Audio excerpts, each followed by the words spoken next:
Hello, I'm Chef Diane DeMayo and welcome to my kitchen. If you haven't already subscribed to my channel, this is a great time for you to do it.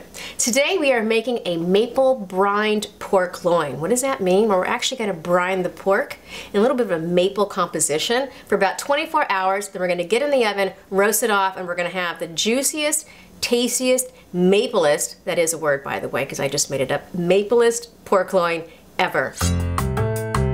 What do we do to make that? We use any type of pork loin. It could be a large one, a small one. It could be pieces of pork that are about 1 inch thick. It could be pork chops. It could be pork anything. We will get it into this pan, but my first thing that I always do is get my brine in here first. Why? Because you can taste it and make sure that the composition is correct.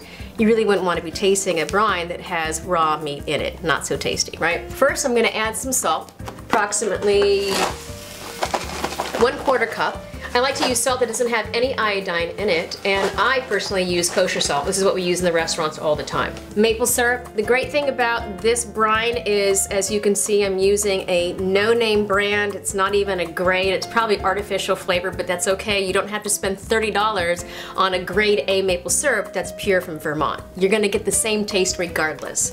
Here I'm gonna put in about 2 cups of maple syrup because I really want that powerful flavor taste of it. We're gonna use some garlic. This is a trick that I always like to do. It makes my life easier.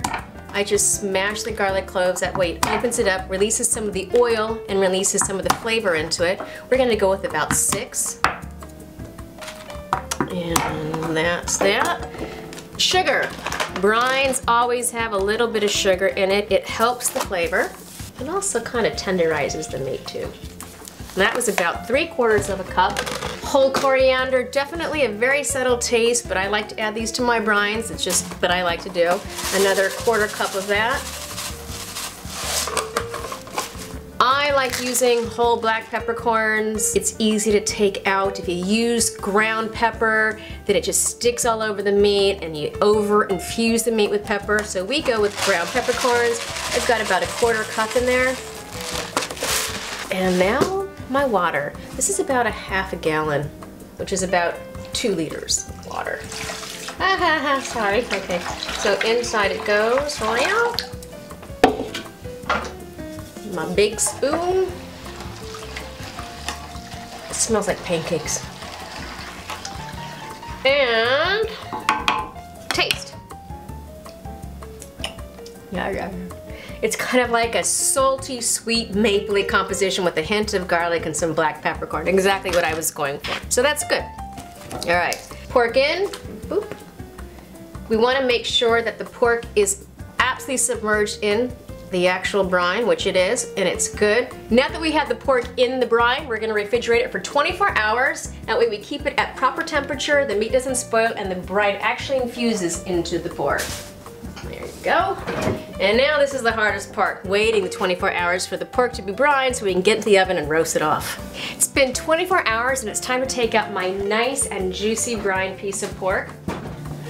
Alright, now I always keep gloves around because being in the restaurant business, first of all we have to, it's part of health code, but also you get into the habit and that way you don't get any type of meat or anything on your hands and it kind of keeps them clean. Okay, what I'm going to do is I'm going to try to take off as much of the brine as I can from this pork loin, scrape off any of the seeds. If you were doing a chicken or any other type of bird or poultry, you'd want to make sure it's out of the brine for about 4 hours. That way the skin dries and you're going to have a nice crispy skin on that. But for pork it really doesn't matter.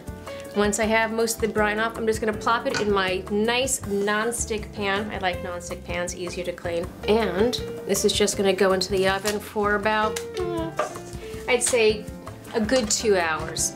It's been about 2 hours. My pork should be done now. I'm going to go ahead and take it out of the oven so we can taste it. Here we go. Now I know this pork is done. It has a nice glaze on it. It's resilient to my touch. Some of you might have a meat thermometer at home, which is fine. You can stick it in, you know what the internal temperature is, and you know it'll be done. I've been doing this for years, so I know it's good. Let's get it out of that pan. Ooh, baby. The one thing to keep in mind when you brine meats, like pork, when you cut it, the inside has a little pink tinge to it. Ooh. Ooh, it just squirted juices. So you want to make sure that you don't think it's undercooked, because it's not. Oh my God, this bad boy is just, Look at that. Look at how much juice is coming out of here. My mouth is watering. All right. Let's get it on the plate. Again, I always say aesthetics, aesthetics, aesthetics. The eye eats before the mouth, so if it looks fabulous, it's gonna taste fabulous. I always keep fresh herbs on hand because decorating the plate is phenomenal, so you just have a little wamba.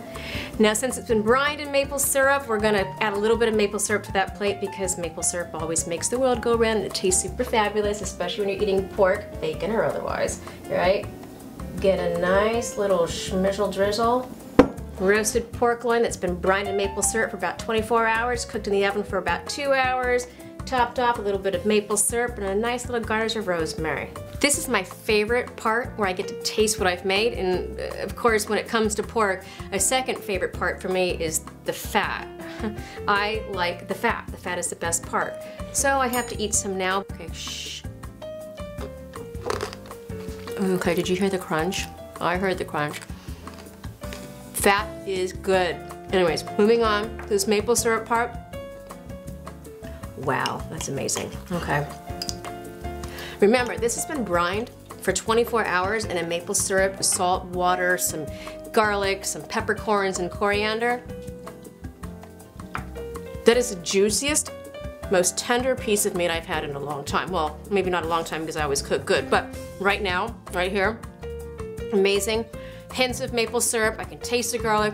Peppercorns are nice and spicy in there with the maple syrup that I poured on the side. It's like eating a piece of ham, but not so salty and tender like mashed potatoes. You're gonna love this. Try this at home. Recipes like this every single week, and with me making them.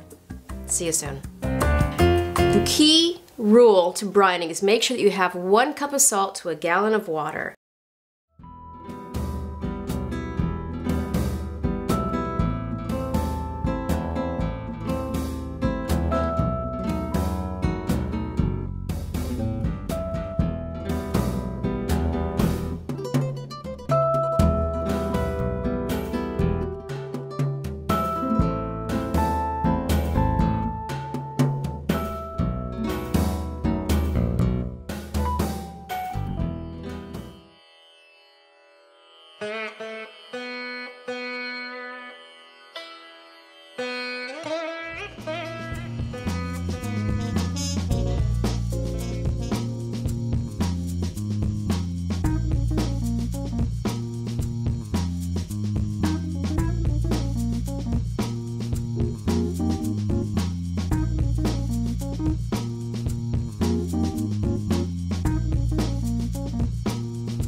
Chuck eye center cut steak is produced from the chuck roll. As you can see here, I'm just removing the spider muscle or serratus ventralis by following the natural seams.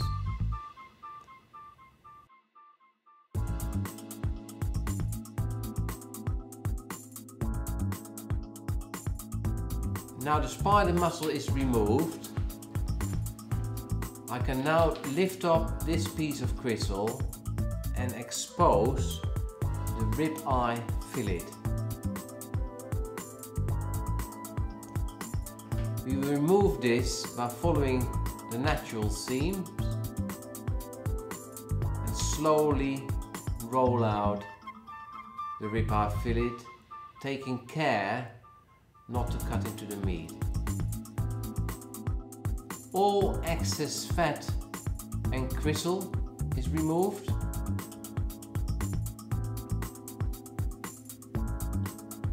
And then the muscle block can be cut into center cut steaks suitable for braising.